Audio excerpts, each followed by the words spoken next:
Director Burke, you were making a motion, or did you have a point of clarification or personal I had a privilege? request from General Counsel to restate the motion because there was potentially some ambiguity about it with the conversation that was had. No. So I'll try that one more time.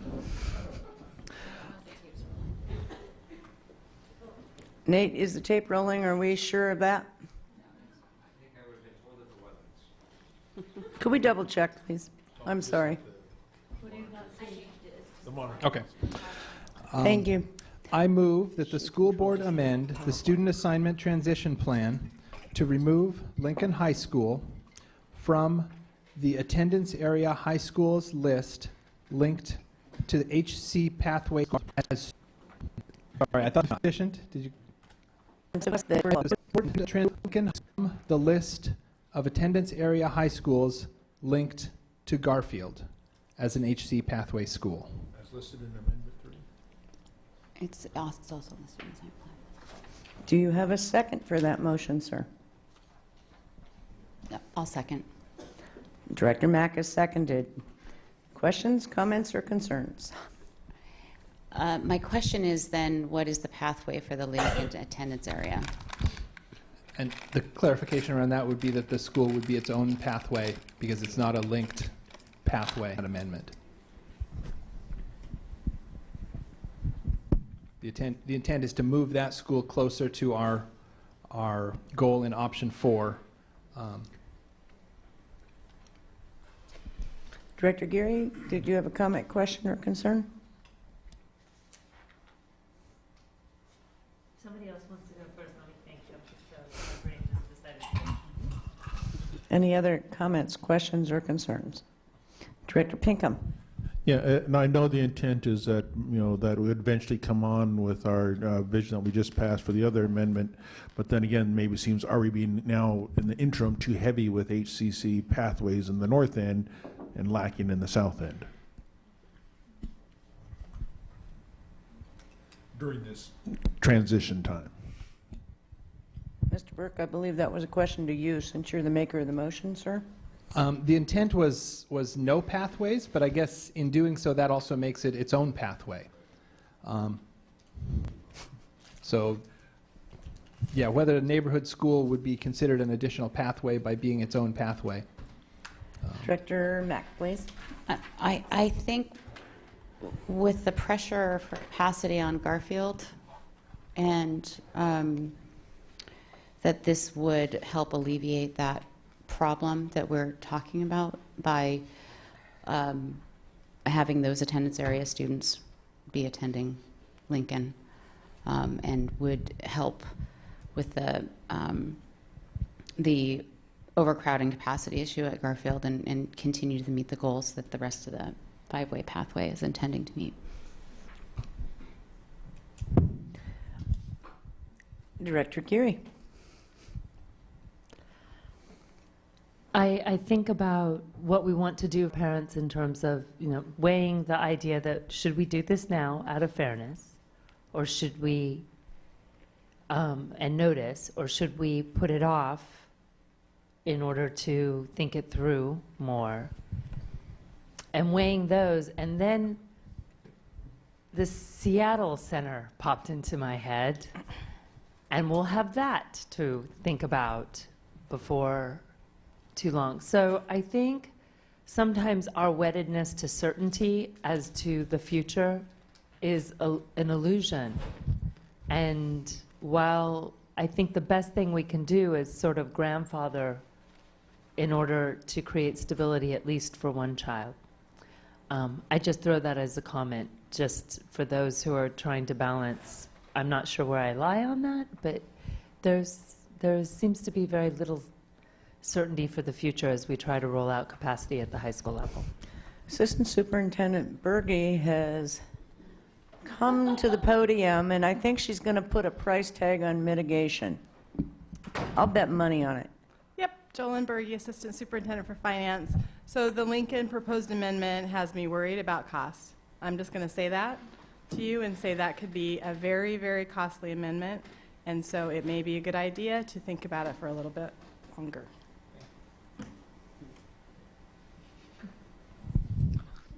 I'll bite. can you come back to the podium, please?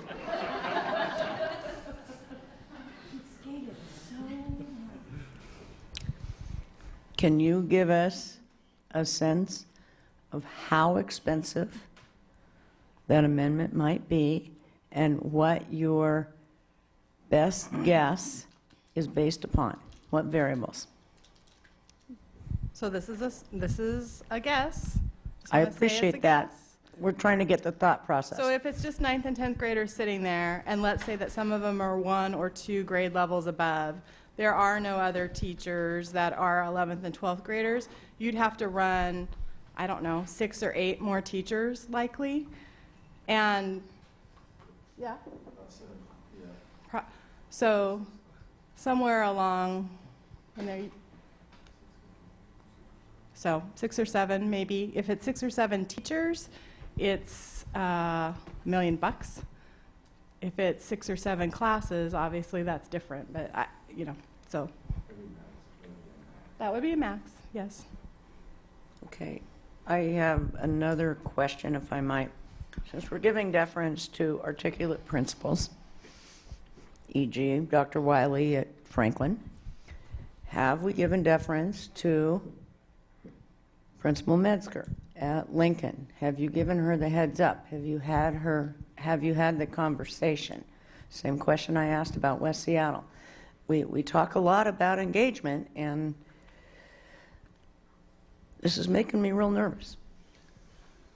I share the nerves. This specific amendment, since it was just created, has not been discussed with Principal Metzger. The conversations I've had with Principal Metzger have been focused on, she wants to build a robust, comprehensive high school that serves the neighborhood students.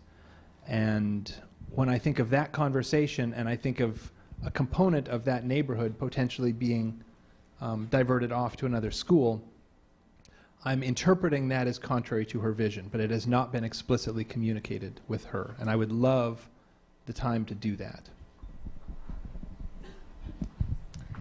You had your hand, excuse me, Director Patu? Oh. You have the floor. I guess since we're on that point, I just want to make it very clear, there's no dollar sign on Franklin. But there is, because Franklin is a school that's already in progress. Since someone had brought up, there's that Franklin and Lincoln, the difference is that there is no dollar sign. I'm sorry, I need some help with clarity here. Well, I'm not following you, love. we heard from Director Berg, I want to say your name wrong, that it's going to cost $1 million for Lincoln. Well, and there was a comparison between Franklin and Lincoln. Well, we don't have to put any money on $1 million on Franklin because it's already in existence. Okay, thank you. Other comments, questions, or concerns? Seeing none, we vote, I guess this would be amendment number 4 that Director Burke has put forth regarding Lincoln High School. Director Burke, Yeah. Director DeWolf, No. Director Geary, No. Director Mack, Yes. Director Patu, No. Director Pinkham, No. Director Harris, No. this amendment has not passed by a vote of 5 to 2.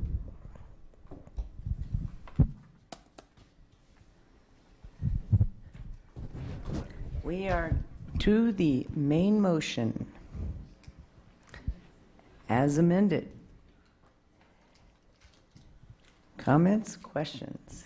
Director Geary. I want to thank the team for listening to the changes that I made. Well, thank you for all this hard work. Thank you, everybody, for being here. We got through it. Thank you to everybody here. But I want to thank the team for listening to my early suggestions and hopes and desires around our special education pathways and giving our families the ability to choose between their assignment area or the cohort that we had placed them in according to our need to serve their students, so that it gives them that flexibility to protect the relationships that their children have made with their peers. So that it was a really big ask that was really, really important to me. And so I'm very appreciative of it. Thank you. Other questions, comments, concerns? Director Mack, Director Pinkham. I too want to thank staff for the removing the space available definition, and that we'll be working on that over the next few months. Oh, I'm not on. Sorry.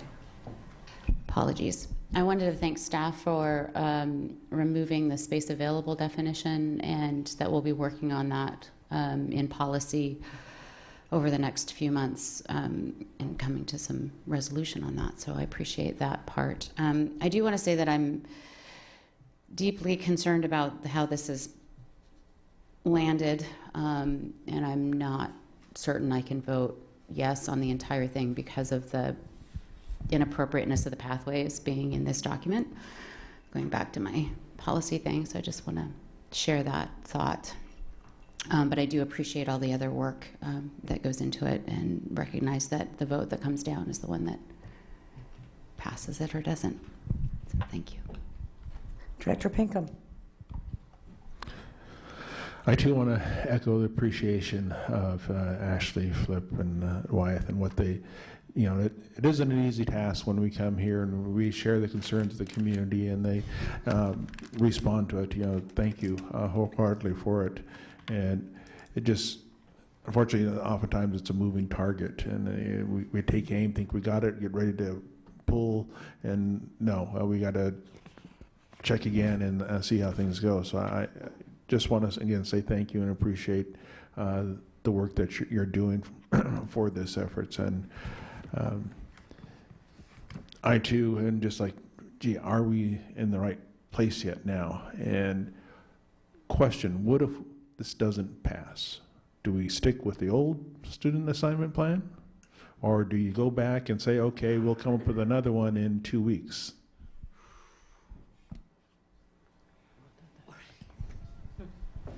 Other questions, comments, concerns? Dr. Herndon. Just to answer that question, so if this student assignment transition plan were to not pass, we would be following the rules of the last student assignment transition plan. That would be the one standing. Director Burke. I'm absolutely grateful for the opportunity to have this conversation. The counterpoint to that is I wish we had had this conversation 2 or 3 or 4 months ago, when I believe we did have the opportunity to have it. We got a lot of great feedback from Thought Exchange, but the 5 pathways came to us after our first work session, so there was not an opportunity to discuss that. And then it was included as part of our second work session, which was unfortunately only 1 hour because we were time boxed. So we didn't really have an opportunity to go deep there like we have today. And so the sort of the guiding principles, I feel like we've got some concurrence around where we want to go as a destination, but I'm left wanting on how we're getting there, and if what we're doing in the process of getting there is actually going to be a disservice or a disruption. I'm really, really uncomfortable with the level of armchair quarterbacking, my own included. So I apologize for what that was, as I would truly consider it a flail, because I absolutely believe that as structured, this student assignment plan, student assignment transition plan, is potentially still damaged goods. And the fact that we made a last minute change, pulling one school out without looking at how that affects the student shifts, and but we didn't consider other possibilities of pulling that out, leaves me really nervous. So I'm not actually going to be able to support this document as amended. But I do believe in the long-term vision, reaffirming that. Director Patu. I also would like to say thank you to staff. I know this is a lot of hard work, and to bring it to the board, and we're over here dismantling it and try to put new ideas into it. But it's just the nature of the game, and also I just feel like Director Burke. I feel like I didn't have enough time to really to study all of this and be able to make some very divisive or concrete decision in whether this is really good for our school district. So and I'm still sitting here thinking, with all the discussion that we had tonight, I still have not, I don't have that concrete feeling of knowing that if I vote on this, this is actually something that I want to have implemented. So I will probably not vote on this also, and because I feel like I don't even though we had a long discussion tonight, which is something that we should have done a few months back,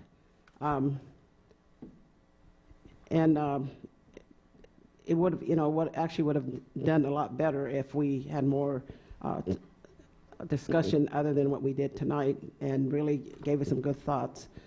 And I just don't feel like I have enough information in order for me to make a concrete decision on it.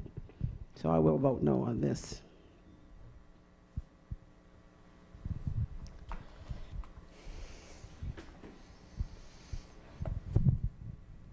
Long-term goal I couldn't be more in favor of.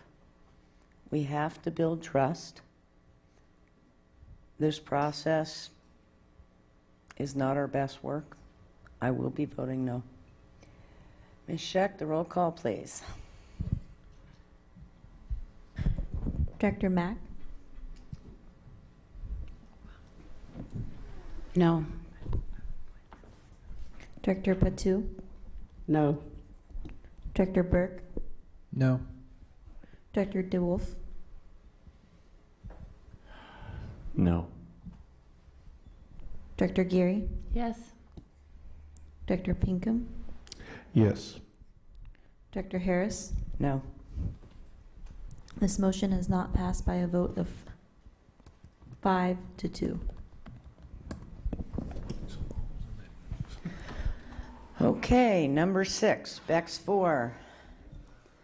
Adopting resolution number 2017/18-9, opposing changes, excuse me, I apologize. Bex 4, approval of modification number 2 to contract P1481 with Redexos LLC for consulting services for K-12 furniture selection. May we hear from the Ops Committee, please? Ops Committee, please. Super. So that came to ops on November 2nd and was passed through for consideration. Mr. Vice President, please read the motion. I move that the school board authorize the superintendent to execute a contract modification with Radixos LLC to increase the base contract in the amount of $373,288 for K-12 furniture selection, with any minor additions, deletions, and modifications deemed necessary by the superintendent, and to take any necessary actions to implement the contract modification. Director Geary? Second the motion. Thank you. And the changes. Personal apology for you having to wait through that. Told you at the break as well, but we have looked at this agenda 20 times with 20 eyes. If you see something like that, please shout so that we can change the agenda at the beginning of the meeting under OPMA. Thank you. Yes. So Richard Best, Director of Capital Projects and Planning for Seattle Public Schools. The changes that you have in this bar were the changes that were actually discussed with the Operations Committee. They were not in the introduction and I don't know the confusion there. But they surround the conversation that did occur at the Operations Committee, and Director Geary noted that at introduction. We are asking for an increase, and the company name is Radiox, is how it's pronounced. I think the X is silent, is for $373,288. The rationale for that is articulated in the background, but it is really to get away from the process that we are currently utilizing.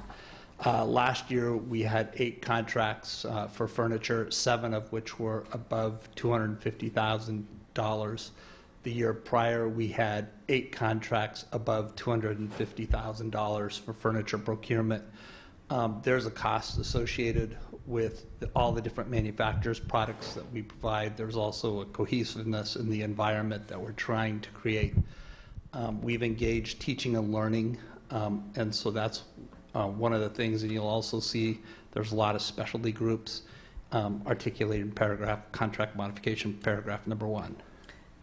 I don't want to cut you off, Yep. but I want to find out whether there are comments, questions, or concerns from the directors. Yep. I also want to know, out of those 15 contracts that you talked about that were over 250, how many of those were opening the new schools?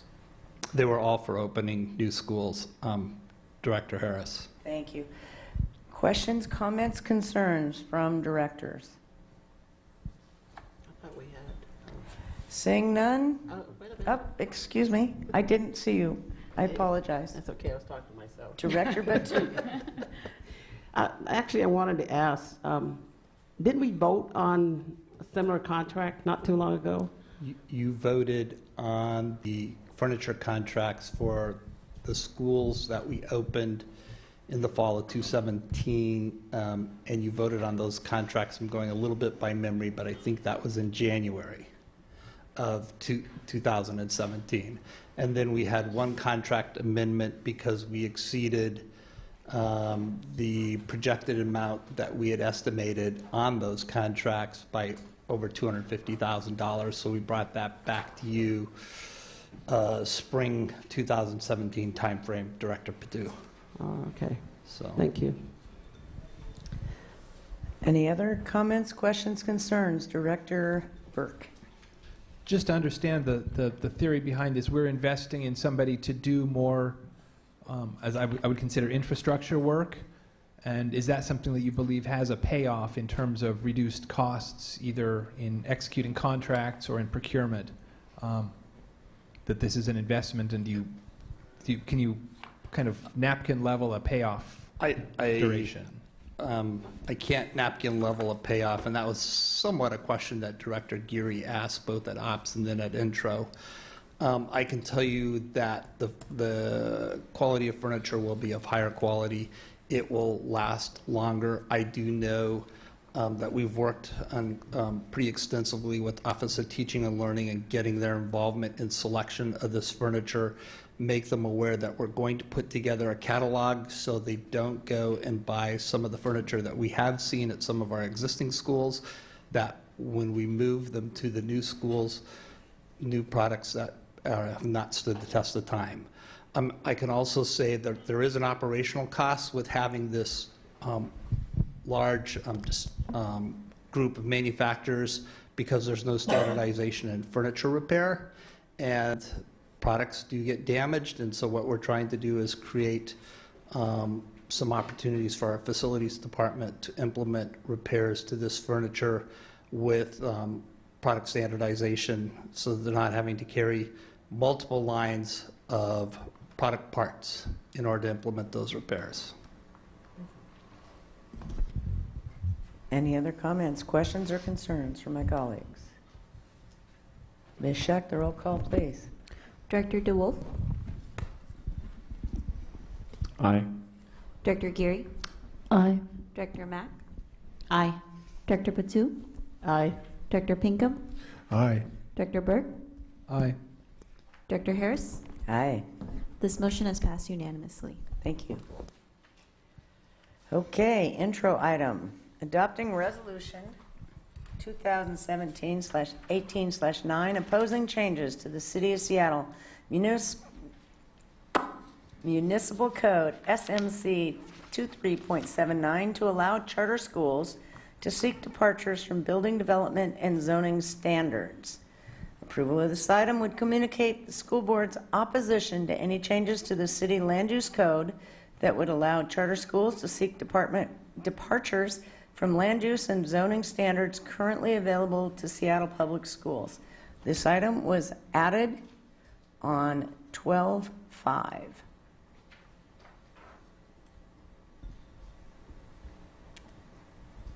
Director Patu, please. I actually would like to say thank you to Director Harris for coming up with this resolution, because 2 charter schools are actually going up in my district, and they're very close primitive to the schools that we already have in existence. So hopefully that we can stop them from moving forward, because there's a middle school and a high school, and they're very close. The middle school is actually very close to Aki Karosi, and the high school is like right down the street from Rare Beach.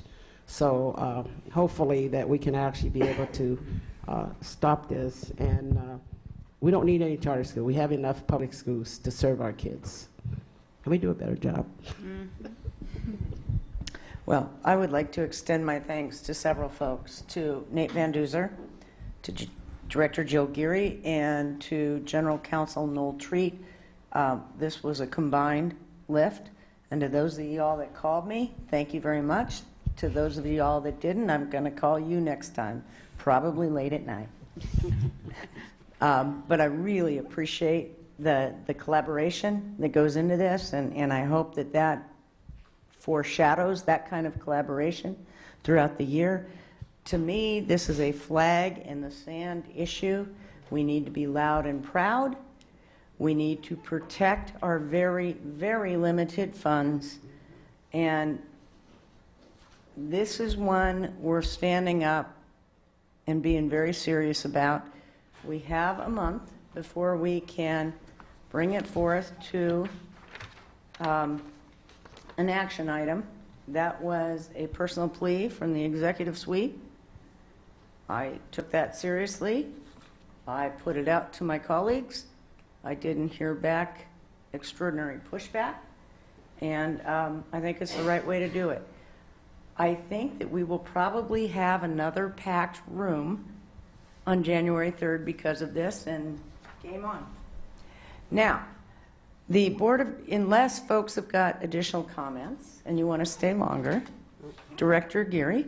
I just want to, around this particular one, I just want to give another shout out to Essence Roberson, who came and so shyly testified, asking us, not necessarily realizing that we had done this, but I wanted to thank her for coming and letting us know and letting the public know how our students feel about these schools. Now the board will go into an executive session.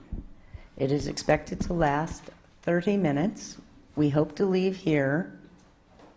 Excuse me, sir? I think we could do it 15. Give us 30. Give us 30 and then. We can adjourn earlier, kind sir. Thank you for everybody that came. Feedback is always welcome. Telephone, email, what all. Thank you.